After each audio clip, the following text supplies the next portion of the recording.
Hey guys, so I wanted to do a quick review of the Ampire, I think it's like CPR-60 or CRP-60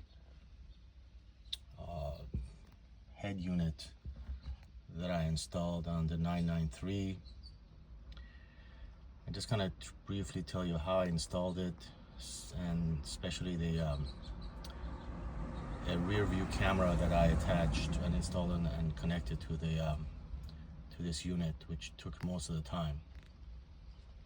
So that's the unit itself. You can kind of see how it sits, and the dash. It's pretty. The fit is pretty good. There ain't no gaps. Sits pretty flush, and you know, obviously it was designed, I think, to fit these kinds of openings. I ordered it directly from Germany, and I don't remember if they asked me on the website when I ordered what kind of car it was that I was installing it in, because when it came in, the connections in the back were actually pinned or wired correctly to the pin arrangement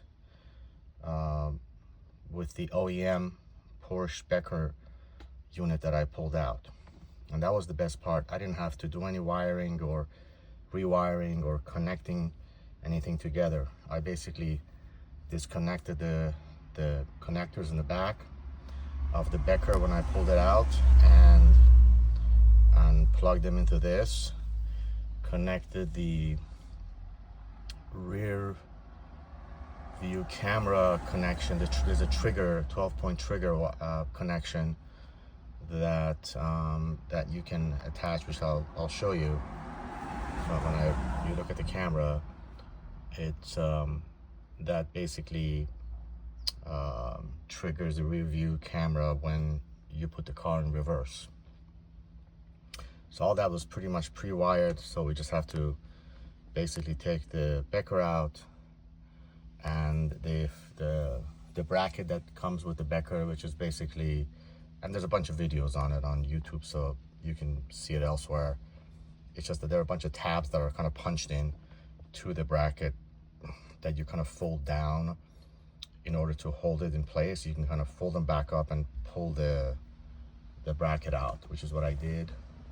And then the bracket for the Ampire is pretty much the same idea. So I just put the bracket in, and on all four sides I basically pushed the tabs, bent the tabs inward to keep it in place. The Becker bracket had what was like a ground connection. It was one of these flat kind of female pins that was connected to a tab on the Becker frame. The Ampire frame doesn't have a separate tab of any sort that you can plug in a ground connection, but it has a whole bunch of these tabs that are just kind of punched in where you can bend them. So I just used one of those that I wasn't using to secure the bracket. I just bent it and put the ground connection in there. It seemed to work fine. And then just kind of slid right back in. And it has those little tabs right here, one on here and one on this side, and these things just pop out, and that's where you can actually, they give you keys that you can push in there, and just basically you can pop the unit out, which obviously I haven't had to do. And then other than that, the unit itself works pretty well. The speaker setup, the connection is, like I said, it's seamless. It's just plug and play. And it goes in. So as you can see, I've got CarPlay connected to my phone here, and then you can pretty much just like I said, just punch in, just like any regular CarPlay. And then what I wanted to show you right now, I'm gonna put it in reverse so you can kind of see what the camera, rear view camera looks like. So I'll put the car on without turning it on, and then I'm just gonna put it in reverse here. Let's see.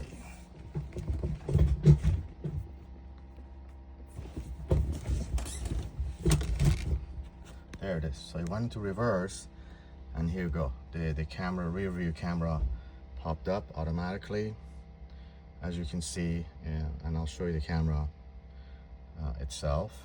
And then you put it out of reverse and it goes back to the screen. So pretty much operates like an OEM setup, basically. Operates pretty well, but it was a real pain getting that wire, camera connected and getting the wire through. That took me pretty much, I don't know, honestly, like 80% of the time was that. So I'm going to show you what it is that I did. Let me go to the back of the car first. So this is the camera. So I did a license plate mount. And by the way, I got this camera on Amazon. I think it was like maybe 30 bucks or 40 bucks, something in that area. There are a whole bunch of them there. This one is a stainless steel body, which I read some of the reviews of some of the cameras, and some of the people were saying that they were rusting. So I've got the stainless steel one. I don't know if this is gonna rust. It's true stainless steel, I have no idea. But we'll see if it lasts. It won't be too expensive to replace anyway if we need to. So anyway, that's the camera, and you can kind of tilt it up and down. So I've got it tilted as high as possible here. And then the camera, basically what I did, and this is kind of the trick you have to do, is you can see right here the wire, the cable right there. So I didn't want to punch any holes inside into the body, so I basically took out this license plate light and notched a tiny little, carved a little tiny notch in the back of it, very small, and was able to route the cable through that little notch, and then it goes into the body, into this fender right here, and it's just kind of a gap where the cable or the wiring for the lights go through. And just with the same, I just fit it through. There's a grommet. I just took the grommet out, slipped it through, and then pushed the grommet back on top of it. So that seemed to work pretty well. It came up, and then it is spliced into the but the video cable itself just goes out, and I'll show you where it goes. But the trigger wire is spliced into the rear right lights, the white lights when you put it into rear. That's where how it's energized, so that it knows you're in reverse. So I just cut into those wires just a little bit, and I was able to splice it in. And you can do it different ways. I just soldered mine and just covered it, but there are different connectors you can have. But basically it comes up, pops up behind this thing here, this center light reflector. It pops up into here, and it goes this way, and it goes, and there's a grommet behind this light over here, and there's a grommet right inside. So I just kind of did the same thing, which is kind of, I popped the grommet out, fit it through, not through the grommet, on the side of the, you can't get it through the grommet, it's too tight, but it's a thin wire, so you just went to the side of the grommet, in to the body, and then I put the grommet back on. So the grommet kind of just sits on top of it. And there's enough space back here to make that connection. There's kind of a little bit of a hollow area right in the middle. So that was not difficult. That part of it actually was fairly decent. So I fit it all the way through inside, and I'm gonna pop the engine cover to show you what it looks like.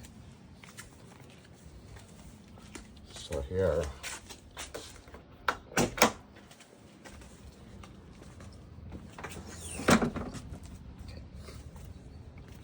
so you can't see it from here, and I don't want to pop this thing out. This is the cover for this area that has connections underneath it. Let me see if you can, there we go, right there. So it comes behind here, and all this is just a grommet, kind of where the wiring for the lights are coming through. And there's a bunch of connections here, so this cover just covers all of that, which I'm assuming you probably already know. So I just kind of went through here, and then I had to feed it. I just fed it from the side. There's enough gap on the side here, you can easily feed it through. Now the trick is you have to get a heat shield for this, and that's what this is right here. This is the cable. So the cable itself is just a regular RCA cable with the RCA heads. The only difference is that it has a trigger wire, which is 112-volt wire that is inserted inside the shielding. So it's part of the wire because this is a rear view camera. So that's connected to it, but it's inside the shielding, so all you really see is just a thin RCA wire. So that, I put that inside the heat shield here, which started all the way from the wall. And then I have the heat shield basically coming all the way along the side here to the side over here. And then here I have it up here. And then I used these stainless steel clips. They're like zip ties, but they're stainless steel to connect it. There's a bunch of little things here you can connect them to. And that's what it looks like. I got these on Amazon. Because over here it gets hot in this engine, so you can't use a regular zip tie. So these are pretty easy. You just slip them through and just kind of gets tight. So I used a few of those to get them connected. And it goes all the way up and it goes back there. So that's what took me forever was the entry back there, which is kind of difficult to see because I don't have a light. But way back there, somewhere right around there, is kind of difficult to see. There's a grommet. You can see it once you put a flashlight, you'll be able to see it. There's a grommet through which the factory had routed the any cables that are, or wires or whatever that are going to the front from here. It's a very tight grommet, and it's the way it works is that the entry to the grommet is from the other side actually. So you can't really insert anything from here into it because it's just coming the grommet is kind of coming your way here. So, but you can reach it by hand, by the way. If your hand's not too thick, you know, I have a bit of, you know, somewhat skinnier hands, so I was able to reach all the way, and I could barely reach it. But you can touch it from here. And like I say, you need a flashlight to get to it. So basically, I had the cable routed through up there in the back, kind of went through the back there. Let me zoom out here. Yeah, I went all the way through the back, and then went to the grommet, and that's what it was. And what I did is I actually fed it through the other side. I fed it through the interior coming this way because there's no way to get it in, and then I just pulled it from here. And I'm showing you kind of what it looks like. And then, like I said, it just comes out and goes out over there. So the interior, and this is where the real hassle was trying to get to the grommet. So mine is a convertible, so it's kind of difficult to see.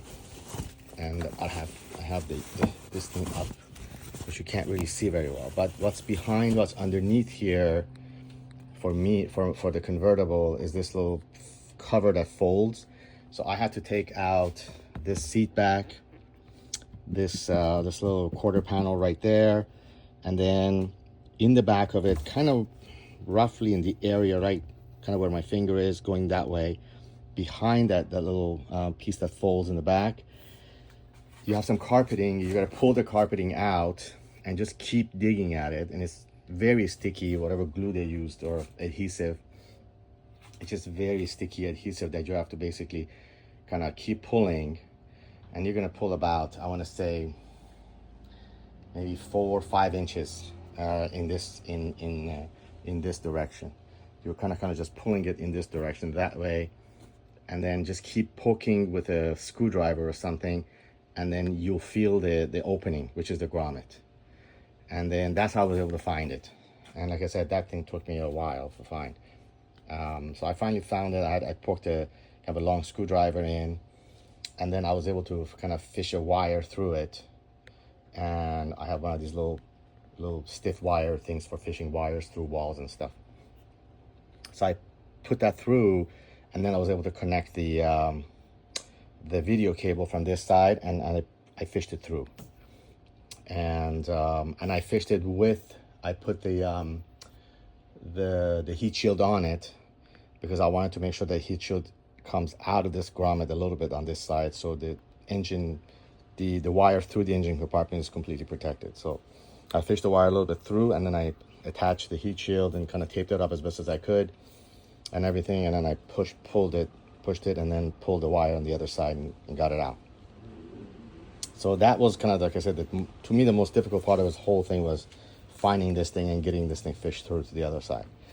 So once I got that done, then it was just a matter of basically pulling the rest of the heat shield through, and the heat shield basically comes out by about 1 inch on this side, and that was good enough. Then I kind of put everything back and kind of sealed it as best as I could. Then I took the video wire or coming back through underneath some carpeting all the way down there, and then underneath. And by the way, the one thing I learned, just FYI, is that when I fished the video wire through, I had it on this side of the belt, and it went through. Once I brought the cable, once I was ready to bury the cable, the video RCA cable, I realized I'm on this side of this seat belt, and I'm supposed to be on this side. So fortunately, I was able to get this seat all the way forward. I unbolted the seat belt connection here, and then put the wire underneath it, and then bolted it again. So if you're gonna fish this thing through, make sure you're going from this right here, so you don't have to do that. So basically, with this thing removed, it just kind of comes in. It comes in right on the edge right there. It's sitting right underneath right now. If I watch here, you can kind of touch it. There's very little space, but it's enough to hide it. And then I pop this out, this trim here, and this was just a bunch of these plastic push pins. So I just basically put a little screwdriver with a tape around it, so it doesn't damage this thing, and just kind of popped it out. And then it ran all the way through here, and then I had to run through underneath this carpet here, which has a little bit of room right there that you can run it through. And then here underneath, behind this this cover right there, and see, I can touch it right now. It's right behind this thing. And then up, and from there you can just kind of go that way. And there's enough room. You'll see once you get down there, there's some room that you can kind of, I used again the fishing wire, and just kind of once the radio was out, the head unit was out, you can see it. You can kind of just fish it up from there, and there's a little bit left, which I just looped and put up there, basically. So that was basically how I put I routed the cable. Like I said, the cable has a trigger wire that is connected back there, and then over here to the Ampire, there is one connection that you'll see in the documentation where you connect the reverse trigger cable, and then as I showed you, you just put it in reverse, and once it's in reverse, the camera just comes on. So it's it was, like I said, once you get past through this wire, running this damn cable, which took forever, everything else really wasn't that complicated at all. I think that's all I needed to show you. So anyway, that's what I wanted to show you. I'm happy with the Ampire. It works pretty well. The fit is very good. The only complaint I have is that, because it's a convertible, if I'm riding with the top down at full volume, you can hear the music, but it's just not very loud. If the top is up, it's pretty decent. And obviously that just has to do with how many watts it's outputting per channel. I can always get, or whoever wants to can always get an amplifier. There's enough room back there underneath the radio. The whole behind the dash, you could probably put a small amp if you needed to. I'm actually going to look at upgrading the speakers. These are all the old 30-year-old speakers. I'm thinking about upgrading them to something a little bit better. I did some research, and it appears that with the newer, better speakers, I can get a little bit more volume without having to put an amp in, because I really don't think that's necessary for me. I'm not a big audiophile, so I don't think that's that important. So anyway, that's all I wanted to show you. I didn't see a video on this, so I figured I'll just make a quick one, so that you guys kind of can see what it looks like and how the installation just overview went. I should have probably done a video while I was doing it, but it was so much work and it took over so many days. I had a bunch of breaks in between as I was working. It just would have been a kind of a choppy video anyway. But I think this was maybe cleaner just to explain it. If you have any questions, just put them in the comments, and then I'll try to answer as best as I can based on my experience. Other than that, have a good day. Bye.